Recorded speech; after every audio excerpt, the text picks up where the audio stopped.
الحمد لله وحده والصلاة والسلام على من لا نبي بعده أما بعد. عن عبد الله بن عمرو قال قال رسول الله صلى الله عليه وسلم: المسلم من سلم المسلمون من لسانه ويده والمهاجر من هجر ما نهى الله عنه. عبداللہ ابن عمر رضی اللہ عنہ سے روایت ہے کہ اللہ کے رسول صلی اللہ علیہ وسلم نے فرمایا کہ کامل مسلمان وہ ہے جس کے ہاتھ اور زبان سے دوسرے مسلمان محفوظ رہے، اور کامل مہاجر یہ وہ ہے جو ہجرت کرے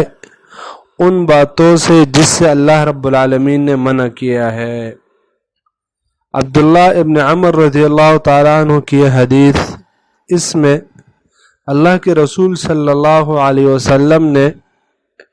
اسلام کا معنی اور مسلمان کی تعریف یہ بیان فرمائی ہے کہ مسلمان یہ کس کو کہتے ہیں اور حقیقی مسلمان یہ کون ہوگا۔ ایک صحابی اللہ کے رسول صلی اللہ علیہ وسلم کے پاس آئے اور نبی صلی اللہ علیہ وسلم سے پوچھے کہ ای المسلمین خیر، اللہ کے رسول مسلمانوں میں کون سا مسلمان یہ بہتر ہے؟ تو نبی صلی اللہ علیہ وسلم نے ان کے جواب میں فرمایا کہ بہتر مسلمان اور کامل مسلمان یہ وہ مسلمان ہے جس کے ہاتھ اور زبان سے دوسرے مسلمان یہ محفوظ رہے۔ اس حدیث کا معنی اور مطلب یہ ہے کہ جو اصل مسلمان ہوگا اور کامل مسلمان ہوگا تو اس کے ہاتھ اور زبان سے کسی دوسرے مسلمان کو ضرر اور تکلیف نہیں ملے گا۔ یہ قانون نبی صلی اللہ علیہ وسلم نے یہاں پر بیان فرمایا ہے کہ مسلمان اس کے ہاتھ اور زبان سے دوسرے مسلمان اور دوسرے انسان وہ سالم رہیں گے اور وہ امن سے رہیں گے۔ اس کا یہ معنی نہیں ہے اس حدیث کا کہ جس کے ہاتھ اور زبان سے دوسرے لوگ محفوظ رہے تو وہی آدمی مسلمان ہوگا، یہ معنی نہیں، کیونکہ بہت سارے کافر ایسے ہوتے ہیں، ہندو، سکھ، انگریز کافر،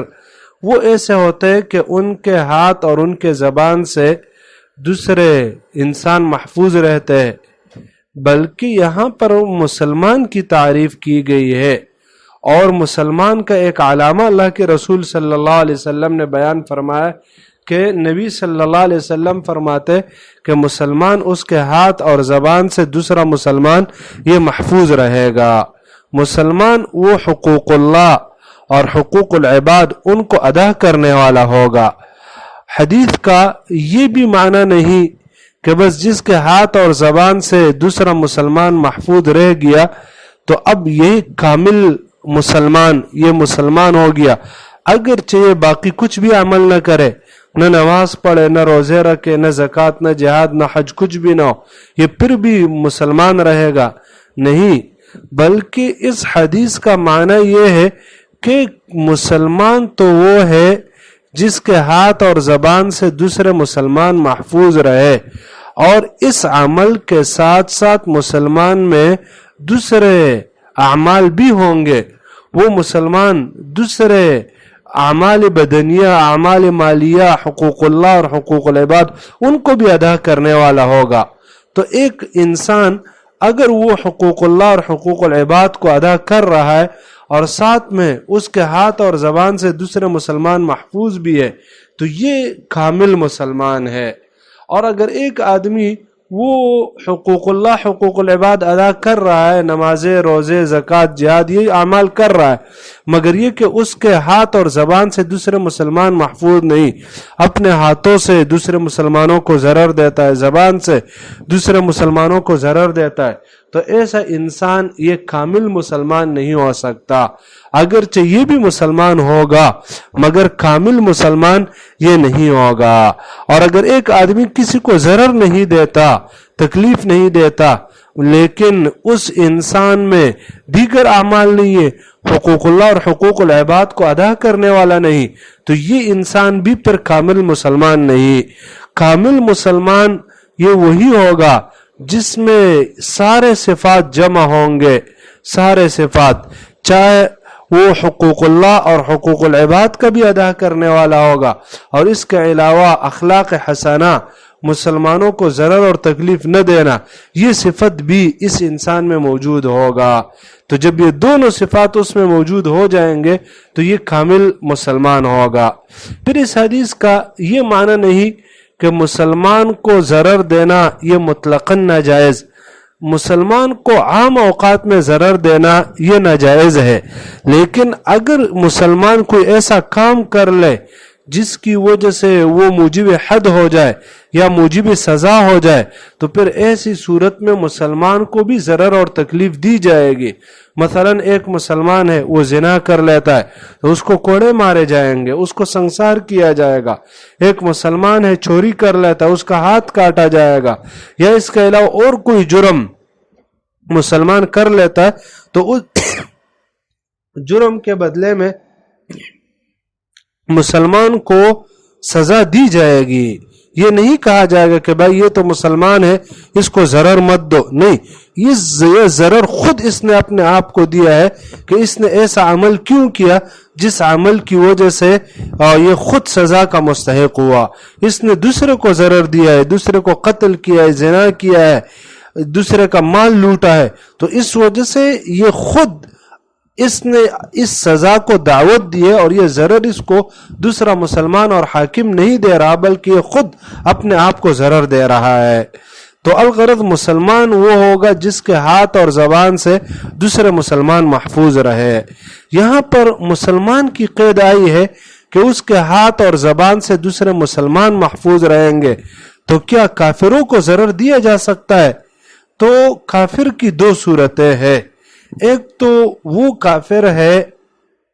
جن کے ساتھ مسلمانوں کی لڑائی ہو رہی ہو، جہاد ہو رہا ان کے خلاف، اور وہ کافر حربی کافر ہے، وہ مسلمانوں کے خلاف نکلا ہوا ہے، مسلمانوں کو ضرر اور تکلیف دے رہا ہے، اور وہ مسلمانوں کے مال جان عزت ان کے اوپر ہاتھ ڈال رہا ہے، تو پھر ایسے کافر کا حکم تو یہ ہے کہ ایسے کافر کے خلاف قتال اور جہاد کیا جائے گا اور اس کو ضرر دیا جائے گا،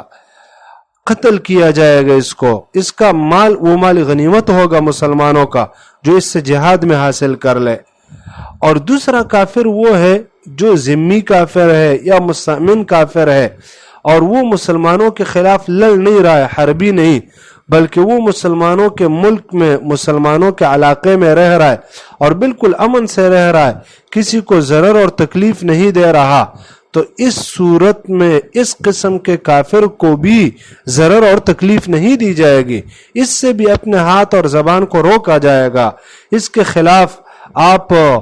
ہاتھ استعمال نہیں کر سکتے کہ اس کو مارو، اس کو پیٹو، یہ، اور اپنی زبان بھی استعمال نہیں کر سکتے کہ آپ اس کو گالی گلوچ برا بلا کہو یا اس کی عزت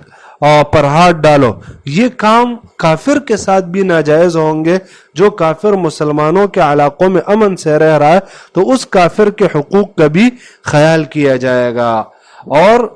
زبان اور ہاتھ سے اس کو امن اور حفاظت میں رکھو گے اپنی۔ یہ زبان کو یہاں پر مقدم کیا ہے ہاتھ پر، وجہ یہ کہ زبان کے ذریعے دوسرے انسان کو ضرر زیادہ دیا جاتا ہے بنسبت ہاتھ کے۔ مثلا زبان کے ذریعے آپ دوسرے مسلمان کو گالی دے سکتے ہو، برا بلا کہہ سکتے ہو، لعنت اور چغلی، غیبت، بہتان،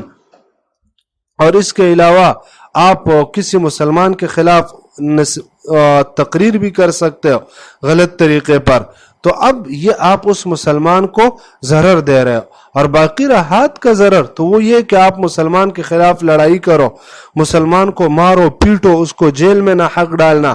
یا مسلمان کے پیچھے کتابت کرنا، لکھنا، یہ حق کا راستہ پکڑنا وغیرہ، یہ جتنے بھی کام ہے تو یہ ہاتھ کے ذریعے کیے جاتے ہیں۔ چونکہ زبان کا ضرر یہ زیادہ ہے بنسبت ہاتھ کے، تو اس وجہ سے زبان کو مقدم کیا ہے۔ اور دوسری وجہ ہے کہ زبان کا جو ضرر ہے، اس کی جو تکلیف ہے،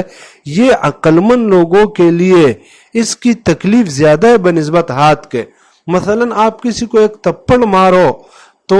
اس کو یہ بات اتنی ضرر نہیں دیتی جتنا کہ آپ اس کے خلاف اپنی زبان استعمال کرو۔ عقل مند انسان اس کو یہ بات بہت بری لگتی ہے کہ آپ اس کے خلاف اپنی زبان غلط طریقے پر استعمال کر لو۔ یہی وجہ ہے کہ شاعر کہتا ہے جراحات السنان لا التیام ولا التام ما جرح اللسان، کہ جو تلواروں کے زخم ہے ان کے لیے تو ٹھیک ہونا ہے، وہ مندمل ہو جاتے، لیکن جو زبان کے زخم ہوتے وہ کبھی بھی ختم نہیں ہوتے، وہ